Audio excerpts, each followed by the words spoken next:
The Meaning of the Menu, a gastronomic movie with really rich ingredients.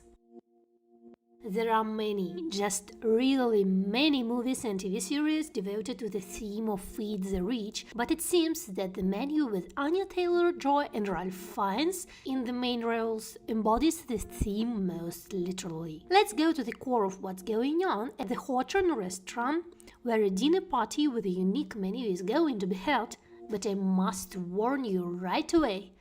There are a lot of spoilers in the text, so if you want to see the movie first, don't look at my video. Thank you. The plot follows a young couple, Margot and Tyler, who travels to a remote island to dine at the exclusive Hawthorne restaurant, whose menu has been specially designed by enigmatic chef Julian Slovic.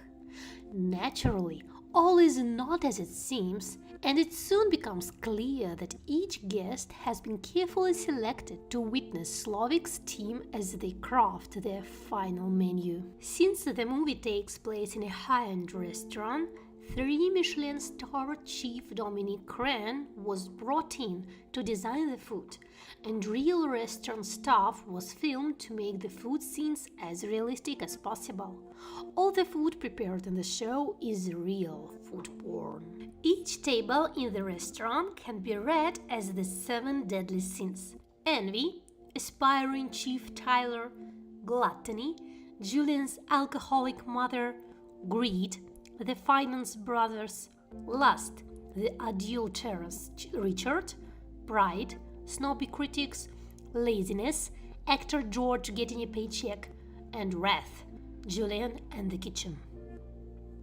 And although the meal itself seems to start as a normal expensive meal, from literally the third course we see little clues, alarm bells that something has gone wrong.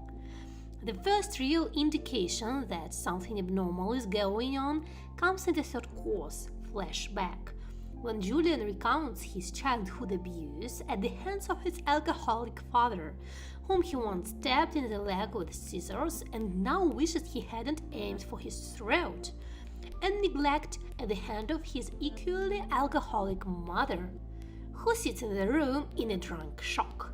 He then serves the guests a chicken pierced with scissors. And here are some more Chekhov's guns prepared for us by the creators of the movie. When Tyler tells Margot to stop making fun of the $1,250 price tag on her head, she shrugs and replies, "It's your bill." Turns out she's stopping the conversation not because he's paying for the dinner, but because he's paying for her to act like a compliant companion. When they first arrive on the island, Tyler does not know Margot's last name. We can assume that this is just the beginning of their relationship, and he is an inattentive, pompous jerk. In reality,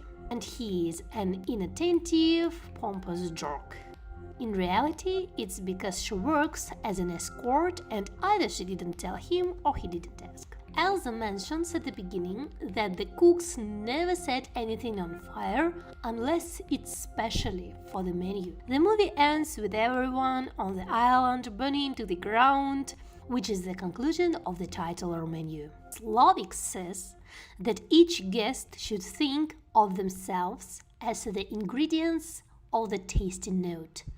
Later on, they all become part of the ingredients of the final dish. At the very beginning of the meal, Anna mentions that Margot looks a lot like her and Richard's daughter, which he angrily denies. Later that evening, Margot, who works as an escort, tells Julian that she had a strange role play with Richard in which she pretended to be his daughter. After receiving tortillas with evidence of the fraud, one guest threatened to have it closed by the morning, to which Elsa replied, "That won't be necessary." Julian and his staff had already planned to close the restaurant that same night with the help of a fatality. While taking a smoked bread in the restroom, Margot sees giant wings through an open window as they prepare to show off the angel investor. At the very beginning, Tyler notices the Pacojet machine used by the chiefs. Later, Margot uses this machine to briefly incapacitate Elsa. Margot sees photos displayed in Chief Julian's house that show that the only time he was truly happy was when he was a humble cook at a burger joint. Taking advantage of this, she catches him off guard and convinces him to let her escape. Tyler's dissonant calm in the face of all this chaos makes a lot more sense when we learn that he was told in advance that no one would make it out of the restaurant alive. The composition of the movie is also interesting. Each dish is labeled with captions, as if we were really in a restaurant or as if we were reading an actual menu. Glamorous shots of the dishes and subtitles are done in a parody of the footage from the documentary series Chef's Table. The credits include even the most spontaneous and unexpected dishes, creating a here and now effect. The mess concludes with the word R.I.P. Jeremy Luden. The dish that Chief Julian makes Tyler cook is called Tyler's bullshit. The cheeseburger is described as just a very well done cheeseburger. There isn't even an ingredient list. The ingredients for s'mores include the guests, the staff, and the restaurant. So, what really happened? And why did events turn so tragically? Chief Julian Slovik was indeed a remarkable personality. In addition to the fact that he cooked extraordinary dishes with a huge check and arranged dinner parties for the elite, he also created a sect of his followers from the kitchen staff. All of them fell under his influence and were ready to sacrifice their lives without a second thought, even suggested such a variant of events. And one day, Slovik simply realized that he no longer enjoyed cooking all these unique dishes. He lost his taste in life and his work. He is definitely a psychopath, and he has gathered in one place all those whom he considered guilty of his tragedy to destroy. That's why every guest was so carefully selected. That's why he kept telling Margot that she shouldn't be here, although there are questions to the selection of guests too. For example, the Dr. Sunshine actor only made it to the island because Julian didn't like the movie featuring the actor, and the actor's companion was unlucky only because she graduated from Brown University, which means she is also from a rich family. But he does not get into what kind of person this is, and just decides to kill her at the same time. The guests, on the one hand, try to resist at first, though they really do it less actively, as if submitting to the learned helplessness, the rich habit that everything will be done for you. Now, this is very similar to the movie Triangle of Sadness. There, the rich guests also failed to take the helm of fate into their own hands.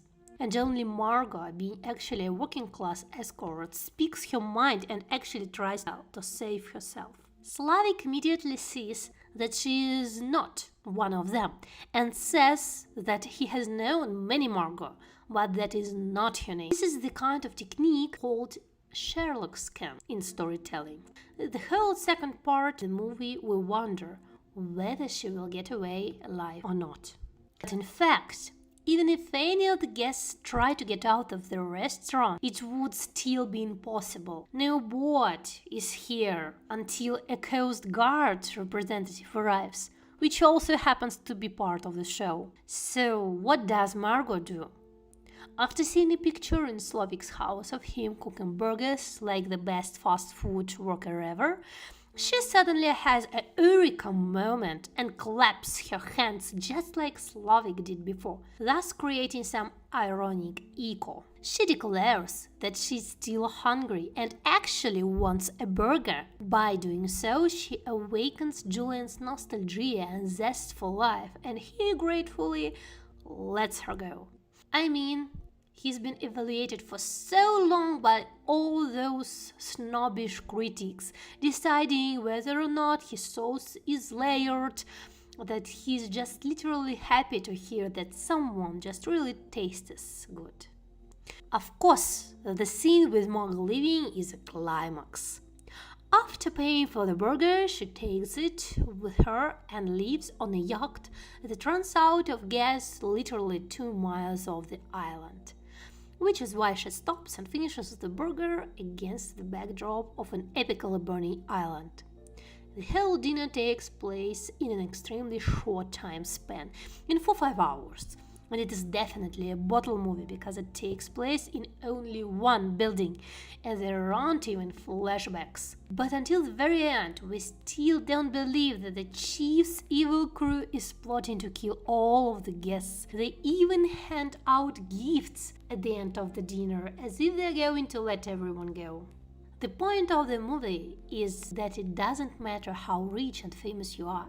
It won't make you happy. The main thing is a taste for life, initiative, and receptivity. In general, there are still many mysteries and nuances in this movie, many of which didn't fit into my analysis.